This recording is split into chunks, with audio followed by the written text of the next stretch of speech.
Now we are on part 11 of our digital marketing journey, and let's continue talking about digital marketing for today's video.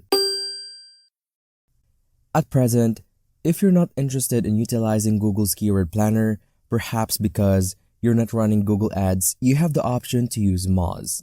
It's worth noting that Moz has a freemium version, which allows you to create a free account and sign up for a test trial.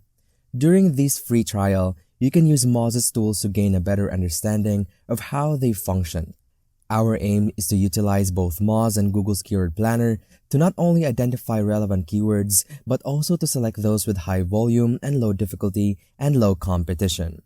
Additionally, we need to choose our primary and secondary keywords prudently since optimizing a page involves targeting more than one keyword.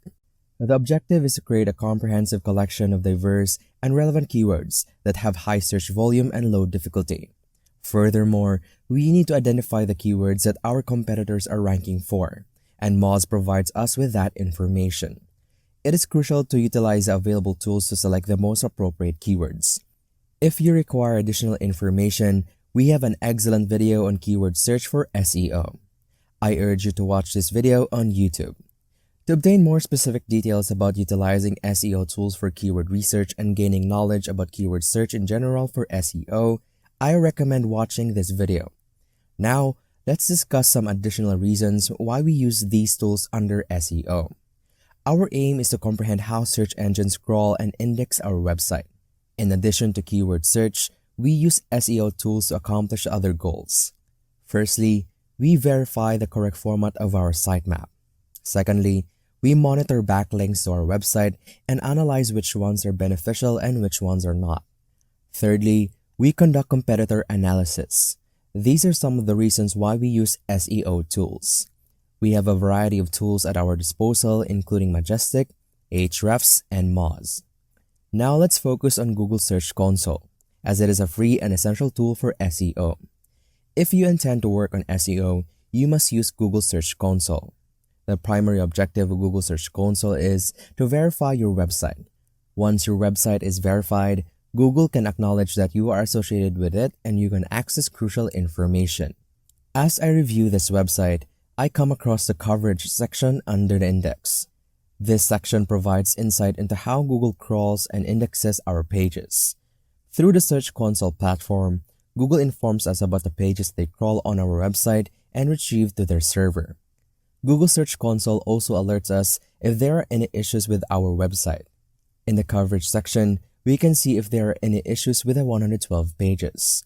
The issues are listed, and they could be related to crawl errors or redirects among other things. We can also identify the specific issues such as 100 pages marked as no index or 7 pages with redirect errors. By identifying the errors, we can address them accordingly. If Google alerts us about an issue with a page that we want to be indexed, it is essential to address the error. That is why using Google Search Console's coverage section is valuable.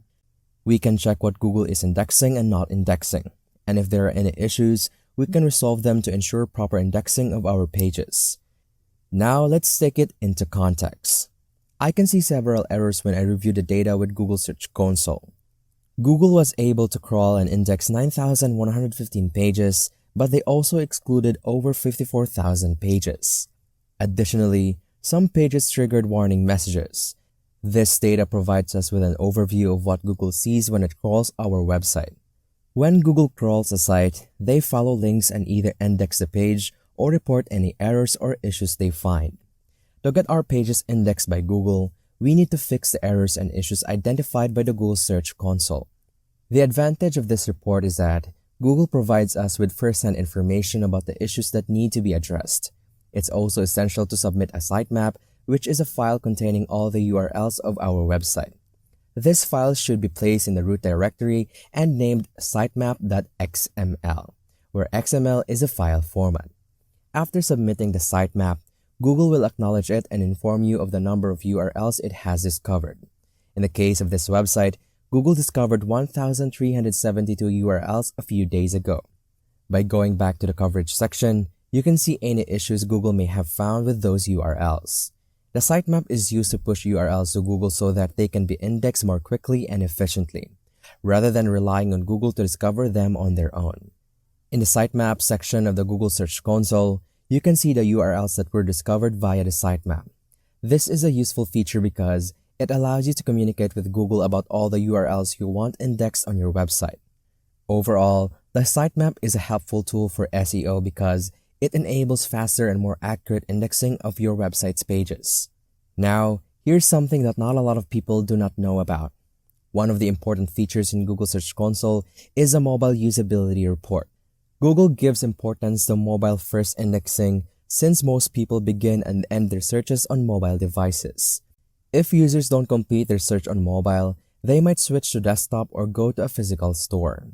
The Mobile Usability Report provides insights on any issues related to mobile usability on your website. This is important because if your website is not mobile-friendly, it can negatively impact your search engine rankings and user experience. Google places a lot of emphasis on mobile-first indexing, and as such, the Mobile Usability Report is an important feature of Search Console. Since many people start and finish their online activities on mobile devices, it is crucial to ensure that your website is mobile-friendly, responsive, loads quickly, and is formatted correctly. Google will inform you of any issues it finds with your site's mobile usability. For example, the report might show that Google has identified 206 pages with various issues. Similar to the coverage issues, I can see the specific issue for the Mobile Usability Report. In this case, there are 206 pages with problems such as text being too small to read, click elements being too close together, viewport not set to device width, and content wider than the screen. There are 6 pages that fall under the last mentioned issue, and if I click on it, I can see which pages are affected. Once we have addressed the issue found in the Mobile Usability Report, we can ask Google to validate the fixes made. This is a great way to communicate directly with Google and inform them that the issues have been resolved. By doing so, we can draw Google's attention to our site and get the pages indexed more quickly. Ignoring the issues and errors identified in the Mobile Usability Report can result in your pages not being indexed. Therefore, it is important to address any issues related to mobile and responsiveness and speed and get them validated by Google. The Mobile Usability Report is a crucial tool that helps us identify whether there are any issues with mobile usability, and if there are any, we should fix them as soon as possible to ensure that our pages get indexed by Google. The Links Report in Google Search Console is another important report that can provide valuable insights. It shows which pages have the most links, including external links from other websites. For example, the homepage may have 23,000 plus links, and we can also see the links to interior pages. By understanding which pages have the most external links, we can prioritize optimizing those pages for better search engine rankings. In the Links Report of Google Search Console, you can see which pages have the most links, both external links from other websites and internal links within your own website. This information is important for SEO ranking. You can also see which sites are linking to your site and the top linking text used. This report gives you an overview of your linking structure. Another important report in Google Search Console is a performance report, which can be linked to Google Analytics.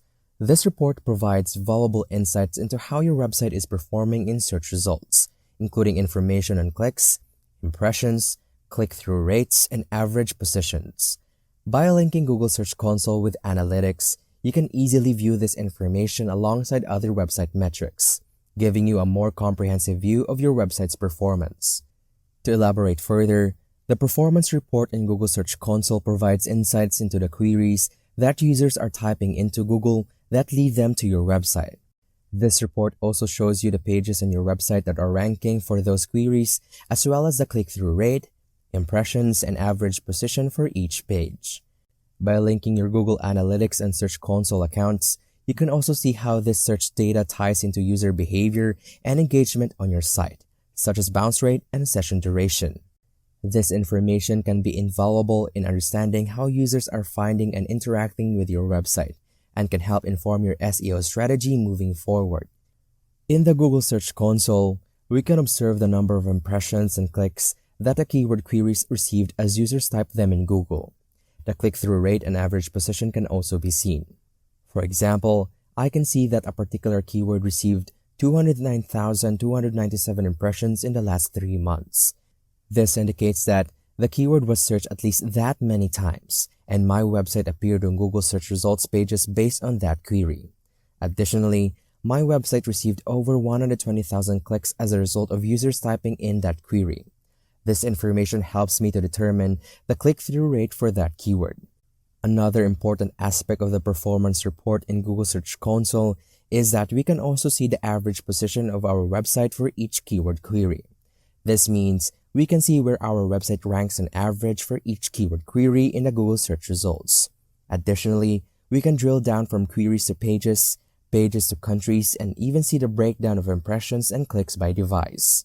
By looking at this data, we can see that the majority of people who search for my website related queries primarily do so on desktop devices. And that ends the part of our discussion about digital marketing. I hope you learned a lot from today's video. If you like it, please subscribe and click the like button. Also, turn on the notification bell to be notified of future videos like this. Have a great day ahead and stay tuned for part 12.